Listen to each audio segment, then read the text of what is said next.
تو یہاں پر بھی اللہ تعالیٰ فرما رہا ہے کہ ہم نے حکم دیا کہ گائے ذبح کرو. اب یہ گائے کا حکم پتہ کیوں ہوا تھا؟ موسیٰ علیہ السلام جب کوہ طور پر گئے تھے، انہوں نے پتہ نا کہ ایک بچڑا سونا پگھلا کے، وہ آگے آ جائے گی ڈیٹیل اگلی صورتوں کے اندر، سامری نے بنایا تھا، پھر اللہ نے آزمائش میں ڈال دیا. 70,000 یہودی جو نبی کے صحابہ میں سے تھے، ظاہر ہے ان پہ ایمان لائے تھے، ان کے ساتھی تھے، لیکن نبی صرف 40 دن کے لیے گئے ہیں تو وہ شرک میں مبتلا ہو گئے. یہ شرک اتنی بری چیز ہے. وقت کا پیغمبر فوت نہیں ہوا، زندہ ہے، چند دنوں کے لیے گیا ہے، تو وہ لوگ اس کے اندر انوالو ہو گئے. اب وہ چونکہ بچڑا بنایا تھا تو اللہ تعالیٰ نے ان کے دل سے بچڑے کی محبت نکالنی تھی، گائے کی محبت نکالنی تھی، تو ان کو حکم دیا کہ گائے کو ہی قربان کرو. یہ آپ کو حج اور عمرے کے موقع پہ بال کیوں منڈوائے جاتے ہیں؟ تاکہ اندر کا غرور ٹوٹے. بال سنوارنے کا بڑا شوق ہوتا ہے نا بندے کو، ظاہر ہے ایک حسن کی علامت بھی ہے بال. یہ تو گنجوں سے آپ پوچھے تو آپ کو پتہ چلے گا کہ بیچارے کیا کیا پاپڑ بیلتے ہیں ان بالوں کے لیے وہ. ٹھیک ہے، تو وہ اللہ تعالیٰ نے پھر نبی علیہ السلام نے 3 دفعہ دعا فرمائی ان کے لیے جو سر منڈواتے ہیں حج اور عمرے کے موقع پہ، اور 1 دفعہ ان کے لیے جو بال چھوٹے کرواتے ہیں. چھوٹے تو آپ نے بہرحال کروانے ہی ہوتے ہیں.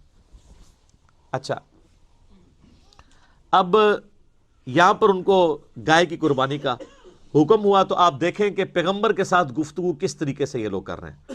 قالوا اتتخذونا ہزوا، کہ اے موسیٰ آپ ہم سے مذاق کر رہے ہیں. یعنی اب وہ بھاگنے کا ایک ذریعہ ہے کہ اے مطلب سچی سچی کہہ رہے ہو یا ہمیں تو کہتے پہ ہو. پیغمبر مذاق کرتا ہے. دین کے احکام جب وہ سکھا رہا ہوتا ہے کہ اللہ نے حکم دیا ہے تو اللہ نے کوئی مذاق کرنا ہے پیغمبر کے فالورز کے ساتھ. قال اعوذ باللہ ان اکون من الجاہلین، تو موسیٰ علیہ السلام نے کہا میں اللہ کی پناہ میں آتا ہوں ایسی جاہل قوم سے. یعنی آپ دیکھیں کہ پیغمبر کو مانے ہوئے ہیں، اس کے باوجود حرکتیں دیکھیں.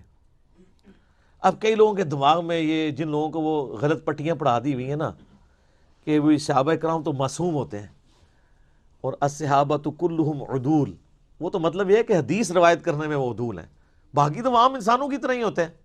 اب یہ سارے صحابہ ہی ہیں نا جو موسیٰ علیہ السلام کے ساتھ کر رہے ہیں، تو اس میں کوئی توہین والی بات نہیں، انسان انسان ہے.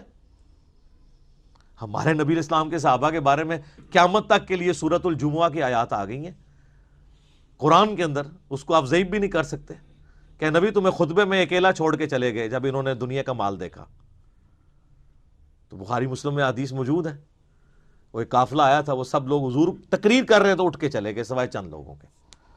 آپ کو کہ سورۃ الجمعہ کی آیات ہی نہیں پڑھنی چاہیے، گستاخی ہو جائے گی، تو اپنی عقل کا علاج کروائیں. اس سے بڑی چیزیں موجود ہیں کہ انبیاء کی غلطیوں کا ذکر قرآن میں ہے، وہ تو اس سے بڑی گستاخی ہے. صحابہ تو شاید کوئی نہیں انبیاء کے مقابلے میں. حضرت آدم کی غلطی کا بیان، موسیٰ علیہ السلام کی غلطی کا بیان، نوح علیہ السلام کی غلطی کا بیان، ابراہیم علیہ السلام کا بیان. تو اب موسیٰ علیہ السلام نے کہا میں ان جاہلوں سے اللہ کی پناہ میں آتا ہوں. تو اب انہوں نے کہا قالوا ادع لنا ربک یبین لنا ما ہی، انہوں نے کہا اپنے رب سے پوچھ کر بتائیں کہ وہ گائے کس قسم کی ہو. بھئی اللہ حکم دے رہا ہے کہ ایک گائے قربان کر دو، کوئی سی بھی گائے لو قربان کر دو.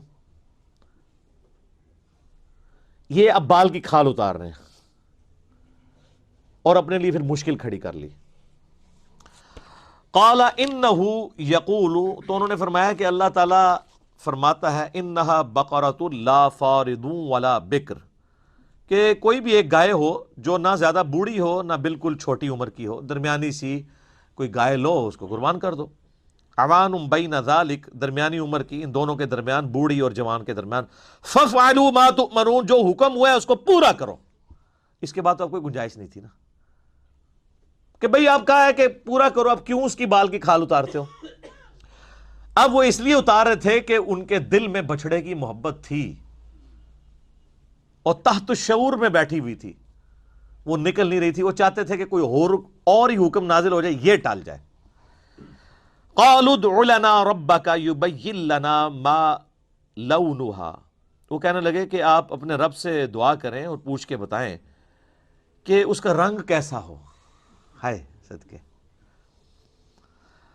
قال انہ یقول انہا بقرۃ صفراء، وہ کہنے لگے کہ اللہ تعالیٰ نے وحی کے ذریعے مجھے یہ بتایا ہے کہ وہ ایسی گائے ہونی چاہیے جو شوخ زرد کلر کی ہو، گولڈن کلر کی، جس طرح کا وہ سونے کا بچڑا بنایا ہوا تھا۔ اب وہی چیز جو ان کے دماغ میں تھی نا کہ ہم نے نہیں کرنی، اللہ نے وہی کہا کہ ہاں ابھی وہ گولڈن کلر کا بچڑا بنایا سی نا، اونوں ہی کون ہے، ٹھیک، اس کلر دی لبو۔ اب شوخ زرد کلر کی گائے آج ڈھونڈنی پڑ جائے آپ کو تو مصیبت پڑ جائے گی، بڑی مشکل سے پھر ملے گی۔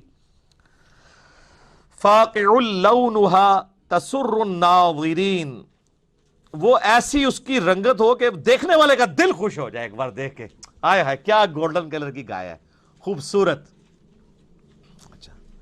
قالوا ادع لنا ربک، تو انہوں نے کہا کہ اپنے رب سے یہ پوچھ کے یہ بھی بتائیں، یبین لنا ما ہی، کہ وہ کس قسم کی ہو، کھول کر ذرا بتائے۔ اور کتنی کھول کے دسیا جائے جی، کنہ نو اور کھولے آ جائے۔ ہم ان کو بتاتے یار دیکھیں قرآن میں لکھا ہوا ہے ایاک نعبد و ایاک نستعین، وہ کہتے ہیں نہیں تھوڑا اور بتائیں نا، اور کیا کریے بھئی، جو لکھا ہے وہ کرو۔ وہ اصل میں بابوں کو پکارنا چھوڑنا نہیں چاہتے، تو وہ بال کی کھال اتارتے ہیں۔ اچھا جی سنی ہے، جی سنی ہے، سنیوں کی حدیث کی کتابیں کون سی؟ جی بخاری مسلم۔ آپ نماز اسی طریقے پہ پڑھ رہے ہیں؟ جی بتائیں کدھر طریقہ لکھا ہے؟ بخاری مسلم طریقہ دکھائیں کہ بھئی رکوع میں جاتے وقت اٹھتے وقت رفع الیدین کرنا ہے۔ وہ کہتے ہیں اس کو چھوڑیں، اچھا یہ بتائیں، یہ کیوں بتائیں، پہلے اس کے اوپر تو عمل کرو۔ وہی بال کی کھال اتارنا، کسی طریقے سے جان چھوٹ جائے، معاشرے سے ٹکرانا نہ پڑے، کیونکہ معاشرے سے ٹکرانا تو مشکل کام ہے۔ اچھا تو کہنے لگے کہ پوچھ کے بتائیں نا، ہمیں تو سمجھ نہیں آ رہی۔ ان البقرہ تشابہ علینا، بے شک ہم پر تو مشتبہ ہوگی بات، ایمبیگوس ہوگی سچویشن کہ کون سی گائے ہو، ان دسو کیڑی گائے ہو، دس دیتا بھی بھئی نہ بڑی عمر کی ہو نہ چھوٹی عمر کی ہو، کر دو۔ پھر ان کا رنگ پوچھو، رنگ بھی بتا دیا۔ اب اس میں سے کیا نکالنا ہے اب، اور کہ اس کے جسم پہ کتنے بال ہوں، یہی رہ گیا نا پیچھے، ٹھیک ہے نا جی، کیا کھاتی ہو یہ۔ اچھا وَإِنَّا إِن شَاءَ اللَّهُ لَمُهْتَدُونَ،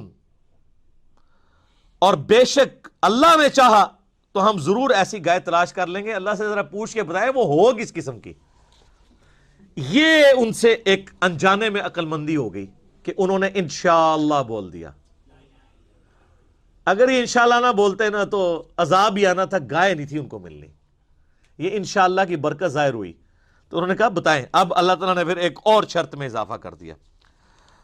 قال انہ یقول، تو موسیٰ علیہ السلام نے کہا کہ اللہ تعالیٰ بے شک فرماتا ہے، انہا بقرۃ لا ذلول تثیر الارض، وہ گائے ایسی ہونی چاہیے کہ جس کو زمین میں کبھی ہل چلانے کے لیے جودا نہ گیا ہو، بڑی لاڈلی قسم دی گھر دی پلی گاں ہوئے، کبھی اس سے کوئی کام نہ لیا گیا ہو۔